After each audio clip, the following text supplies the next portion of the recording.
بسم اللہ الرحمن الرحیم۔ شروع اللہ کے نام سے جو بڑا مہربان نہایت رحم کرنے والا ہے۔ حضرت بلال رضی اللہ تعالی عنہ افریقہ کے ساحلی ملک حبشہ یعنی ایتھوپیا کے رہنے والے تھے۔ والد کا نام رباح اور والدہ کا نام حمامتہ تھا۔ حبشہ سے مکہ مکرمہ آ گئے تھے، یہاں ایک شخص کے غلام تھے۔ اسی حالت میں مشرف با اسلام ہوئے۔ اس وقت آپ رضی اللہ تعالی عنہ کی عمر تقریباً 30 سال تھی۔ حضور صلی اللہ تعالی علیہ وآلہ وسلم کا ارشاد ہے کہ دین حق کے بارے میں سبقت لے جانے والے 4 ہیں۔ عرب سے میں ہوں، روم یورپ سے صہیب ہیں، فارس یعنی ایشیا ایران و عراق وغیرہ سے سلمان ہیں، اور حبشہ یعنی افریقہ سے بلال ہیں۔ حضرت بلال رضی اللہ تعالی عنہ حبشہ سے ہجرت کر کے مکہ تشریف لائے اور پھر حضور صلی اللہ تعالی علیہ وآلہ وسلم کے ہاتھوں اسلام قبول کیا اور مؤذن رسول کہلانے کا شرف پایا۔ حضرت بلال رضی اللہ تعالی عنہ بحیثیت مسجد نبوی کے مؤذن ہجرت مدینہ کے بعد 2 ہجری میں اذان شروع ہوئی تو حضور صلی اللہ تعالی علیہ وآلہ وسلم نے انہی سے سب سے پہلے اذان دلوائی اور مستقل طور سے انہی کو مؤذن مقرر فرما دیا۔ اس وقت سے حضور صلی اللہ تعالی علیہ وآلہ وسلم کی پوری حیات طیبہ اور سفر و حضر میں حضور صلی اللہ تعالی علیہ وآلہ وسلم کے مؤذن رہے۔ یہ اتنی بڑی سعادت تھی کہ حضرت علی رضی اللہ تعالی عنہ بھی حسرت کے طور پر فرمایا کرتے تھے کہ اب میں پچھتاتا ہوں کہ کاش میں رسول اللہ صلی اللہ تعالی علیہ وآلہ وسلم سے درخواست کر کے اپنے بیٹوں حسن اور حسین کو مؤذن قرار دیتا۔ حضرت بلال بن رباح کا رنگ کالا تھا مگر دل نہایت ہی اجلا اور پاک صاف، پیدائشی غلام تھے۔ پہلے ابن جدعان کی ملکیت میں تھے اور اس کی بکریاں چرانے پر مامور تھے۔ اسی دور میں ایمان کی روشنی نے ان کے دل کو جگمگایا۔ غلامانہ زندگی کی مجبوریوں کی پیش نظر پہلے تو اپنے ایمان کو چھپائے رکھا، لیکن ایک دن چوری پکڑی گئی۔ اس روز حضرت بلال رضی اللہ تعالی عنہ کعبہ کے گرد نصب شدہ بتوں کے پاس کھڑے تھے۔ اتفاق سے اس وقت وہاں اور کوئی نہیں تھا۔ حضرت بلال رضی اللہ تعالی عنہ نے جب دیکھا کہ مکمل تنہائی ہے تو معبودان باطلہ سے نفرت کا بھرپور مظاہرہ شروع کر دیا۔ وہ بتوں پر تھوکتے جاتے اور کہتے جاتے، جس شخص نے تمہاری عبادت کی وہ یقیناً گھاٹے اور خسارے میں رہا۔ حضرت بلال رضی اللہ تعالی عنہ سمجھ رہے تھے کہ مجھے کوئی نہیں دیکھ رہا، مگر دور سے دیکھے جا چکے تھے۔ دیکھنے والے ابن جدعان کے پاس گئے اور ان سے پوچھا، کیا تم اپنے دین سے منحرف ہو گئے ہو؟ ابن جدعان حیرت سے بولا، میں؟ کیا میرے جیسے انسان کے بارے میں یہ تصور بھی کیا جا سکتا ہے؟ انہوں نے جواب دیا، ہاں، کیونکہ تمہارے اس کلوٹے نے آج یہ حرکت کی ہے، یعنی تمہاری پشت پناہی کے بغیر اس کو یہ جرت نہیں ہو سکتی تھی۔ ابن جدعان اپنے خداؤں کی اس توہین پر لرز اٹھا۔ اس نے اس جرم عظیم کے کفارہ میں بتوں کے لیے 100 اونٹ ذبح کیے اور لوگوں سے کہہ دیا کہ بلال کے ساتھ تمہارا جس طرح دل چاہے سلوک کرو۔ اس کے بعد حضرت بلال رضی اللہ تعالی عنہ کو سزائیں دی جانے لگیں۔ حضرت بلال رضی اللہ تعالی عنہ نے دین کے لیے سخت تکلیفیں برداشت کیں، مگر شدید ابتلا کا دور اس وقت شروع ہوا جب ابن جدعان نے ان کو امیہ بن خلف کے ہاتھ فروخت کر دیا۔ امیہ بھی ایک بڑا ظالم تھا۔ وہ اذیت رسائی کے نت نئے ڈھنگ سوچتا اور پھر حضرت بلال رضی اللہ تعالی عنہ پر آزماتا۔ کبھی ان کی گردن میں رسی ڈال کر لڑکوں کے ہاتھ میں دے دیتا تھا اور لڑکے انہیں مکہ کی گلیوں میں گھسیٹتے پھرتے۔ گلے پر رسی کے نشان پڑ جاتے، دم گھٹنے لگتا مگر زبان پر توحید کا نغمہ مچلتا رہتا اور بس زبان مبارک سے احد احد پکارتے رہتے۔ کبھی شدید گرمی کے موسم میں ایک دن بھوکا پیاسا رکھ کر دوسرے دن میں دوپہر کے وقت آگ کی طرح تپتی ہوئی ریت پر لٹکا کر سینے پر ایک بھاری سیل رکھ دیتے اور کہتے کہ تیرا ساتھ یہی سلوک ہوتا رہے گا یہاں تک کہ تو یا تو مر جائے گا یا پھر محمد کا دین چھوڑ دے گا۔ اس کے جواب میں حضرت بلال حبشی رضی اللہ تعالی عنہ پھر توحید کا ڈنکا بجا دیتے اور احد احد پکارنے لگتے، اور کبھی سنگ دلی اور بے رحمی کی ہر حد کو توڑتے ہوئے ان کے جسم کو پتھروں سے کاٹا اور کچلا جاتا۔ ایک دن صدیق اکبر رضی اللہ تعالیٰ عنہ نے حضرت بلال رضی اللہ تعالیٰ عنہ کو اس حالت میں دیکھا تو امیہ سے کہا، اس مسکین پر یوں ستم ڈھاتے ہوئے تجھے ذرا بھی خوف محسوس نہیں ہوتا؟ امیہ جھنجھلا کر بولا، اس کو تم نے ہی بگاڑا ہے، اگر ایسا ہی ترس آ رہا ہے تو اسے چھڑا لو، یعنی خرید لو۔ حضرت صدیق اکبر رضی اللہ تعالیٰ عنہ نے کہا کہ میرے پاس ایک حبشی غلام ہے جو اس سے زیادہ توانا اور مضبوط ہے، اور ہے بھی تیرا ہم مذہب، وہ لے لے اور یہ مجھے دے دے۔ امیہ کے تو خود ناک میں دم تھا کہ اس پر ستم ایجاد کا ہر حربہ بے اثر ہو چکا تھا، ہر تدبیر ناکام ہو چکی تھی، چنانچہ وہ رضامند ہو گیا اور یوں کافر غلام کافر مالک کے پاس چلا گیا اور مومن غلام مومن آقا کا ہو گیا۔ اگر مومن آقا اس کو اپنی ملکیت میں رکھتا تب بھی اس کو کوئی تکلیف نہ ہونے دیتا، مگر رحم دل آقا نے صبر و استقامت اور خلوص و وفا کے اس مجسمے کو آزادی کی نعمت کے بغیر رکھنا گوارا نہ کیا اور خریدتے ہی اللہ کی رضا کے لیے آزاد کر دیا۔ پھر غزوہ بدر میں خدا نے یہ دن بھی دکھایا کہ ظالم امیہ پر مظلوم بلال شہباز کی طرح جھپٹا اور لمحوں میں اسے بے رحم و شفاق شخص کو خاک و خون میں لوٹا دیا اور اس کی مکروہ زندگی کا خاتمہ کر دیا۔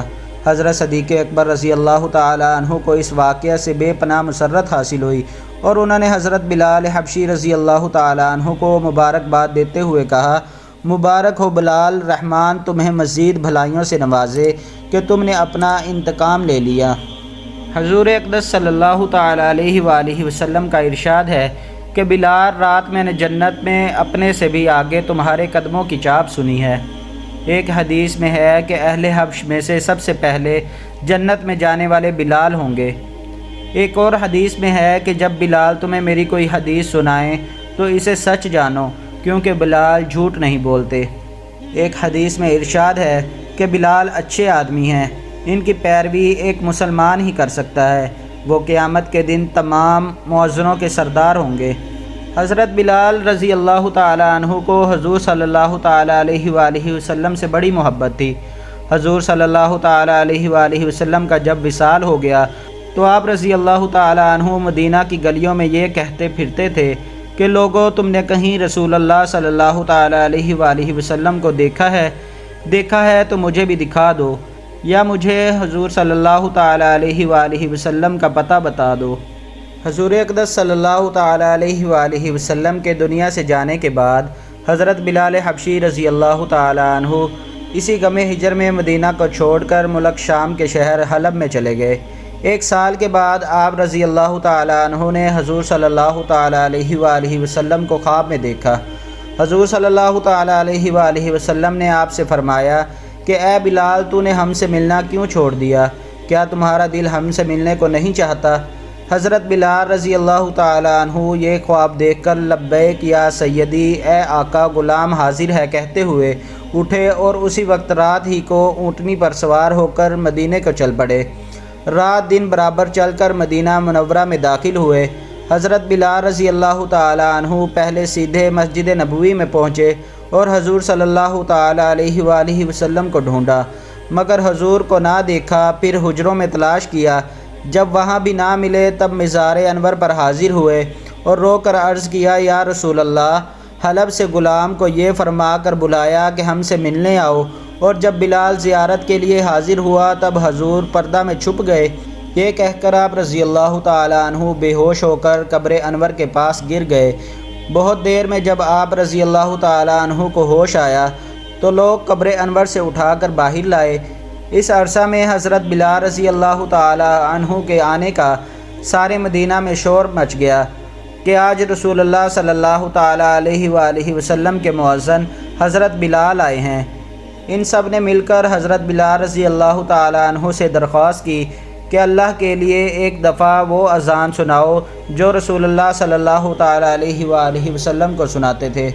حضرت بلال رضی اللہ تعالیٰ عنہ فرمانے لگے کہ دوستو، یہ بات میری طاقت سے باہر ہے، کیونکہ میں جب حضور صلی اللہ تعالیٰ علیہ وآلہ وسلم کی زندگی میں اذان کہا کرتا تھا تو جس وقت اشہد ان محمد الرسول اللہ کہتا تھا تو رسول اللہ صلی اللہ تعالیٰ علیہ وآلہ وسلم کو سامنے آنکھوں سے دیکھ لیتا تھا۔ اب بتاؤ کہ کیسے دیکھوں گا؟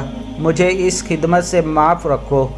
تمام لوگوں نے اصرار کیا مگر حضرت بلال نے انکار ہی کیا، یعنی صحابہ کی یہ رائے ہوئی کہ حضرت بلال کسی کا کہنا نہ مانیں گے، تم کسی کو بھیج کر حضرت حسن و حسین کو بلا لو، اگر وہ آ کر حضرت بلال سے اذان کی فرمائش کریں گے تو حضرت بلال ضرور مان جائیں گے، کیونکہ حضور اکرم صلی اللہ تعالیٰ علیہ وآلہ وسلم کے اہل بیت سے حضرت بلال کو عشق ہے۔ یہ سن کر ایک صاحب جا کر حضرت حسن اور حضرت حسین کو بلا لائے۔ حضرت حسین نے آ کر حضرت بلال کا ہاتھ پکڑ کر فرمایا کہ اے بلال، آج ہمیں بھی وہی اذان سناؤ جو ہمارے نانا جان کو سنایا کرتے تھے۔ حضرت بلال نے حضرت حسین کو گود میں اٹھا کر کہا کہ تم میرے محبوب کے کلیجے کے ٹکڑے ہو، نبی کے باغ کے پھول ہو، جو کچھ تم کہو گے منظور کروں گا، تمہیں رنجیدہ نہ کروں گا کہ اس طرح حضور صلی اللہ تعالیٰ علیہ وآلہ وسلم کو مزار میں رنج پہنچے گا۔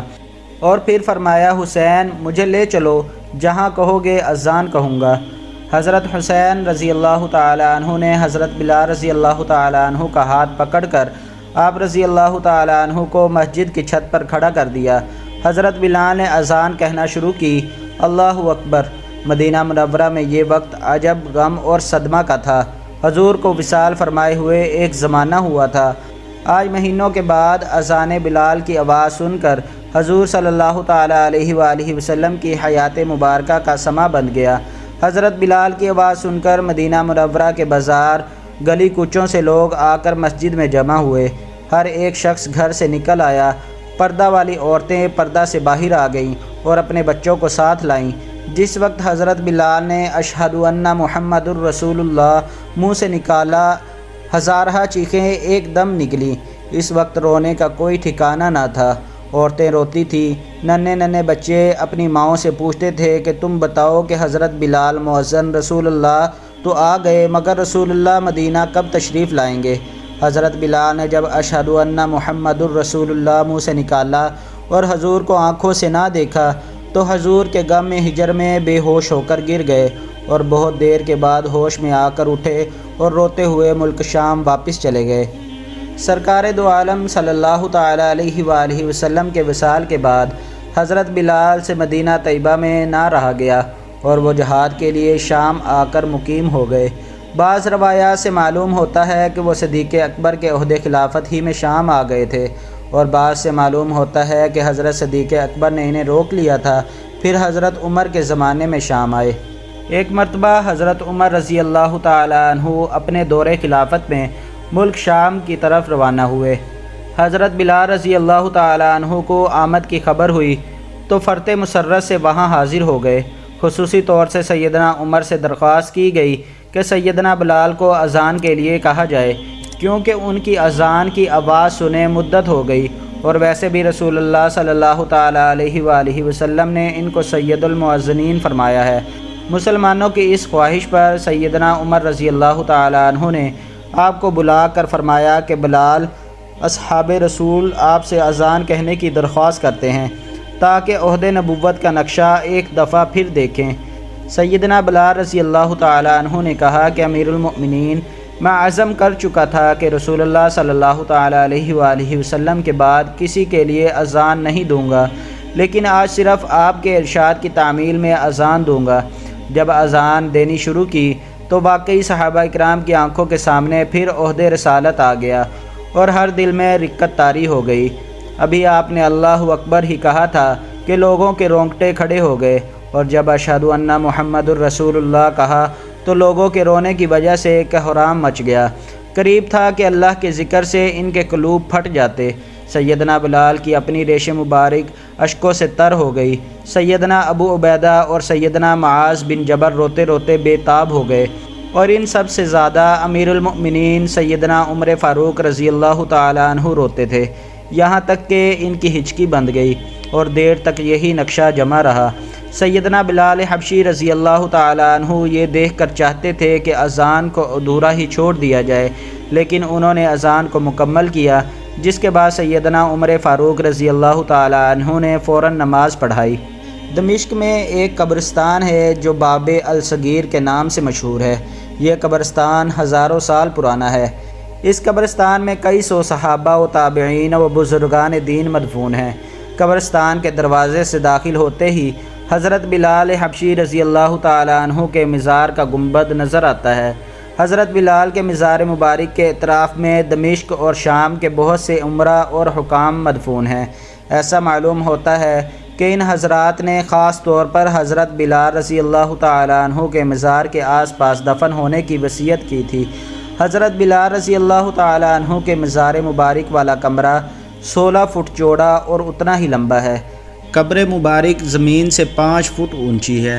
حضرت مفتی محمد تقی عثمانی مدثل الاعلیٰ حضرت بلال رضی اللہ تعالیٰ عنہ کے مزار مبارک کی زیارت کے بعد لکھتے ہیں کہ حضرت بلال کا مزار شام میں 3 جگہ بیان کیا جاتا ہے، ایک یہاں، دوسرے داریہ نامی قصبے میں، تیسرے حلب میں، لیکن زیادہ تر علماء کا رجحان اسی طرف ہے کہ آپ رضی اللہ تعالیٰ عنہ باب الصغیر کے اسی قبرستان میں مدفون ہیں۔ سرکار دو عالم صلی اللہ تعالیٰ علیہ وآلہ وسلم کی غلامی نے آپ رضی اللہ تعالیٰ عنہ کو کہاں سے کہاں پہنچا دیا۔ عرب کے وہ قریشی سردار جو پورے جزیرہ عرب میں عزت و احترام کی نگاہوں سے دیکھے جاتے تھے اور جن کے سامنے عرب کے باعزت خاندانوں کی گردنیں جھکی رہتی تھیں، وہ تو اسلام سے روگردانی کر کے ذلت و گمنامی کے غار میں جا گرے۔ آج کوئی احترام کے ساتھ ان کا نام لینا بھی گوارا نہیں کرتا، اور حبشہ کے یہ باشندے جن کی زندگی غلامی میں بسر ہو رہی تھی اور جنہیں کوئی گلے لگانے کے لیے تیار نہ تھا، سرکار دو عالم صلی اللہ تعالیٰ علیہ وآلہ وسلم کے قدموں میں پہنچ کر زندہ و جاوید ہو گئے۔ اللہ پاک ہم سب کو بھی سمجھنے کی توفیق عطا فرمائے اور حضور صلی اللہ تعالیٰ علیہ وآلہ وسلم اور صحابہ کرام سے بے پناہ عشق عطا فرمائے۔ آمین ثم آمین یا رب العالمین۔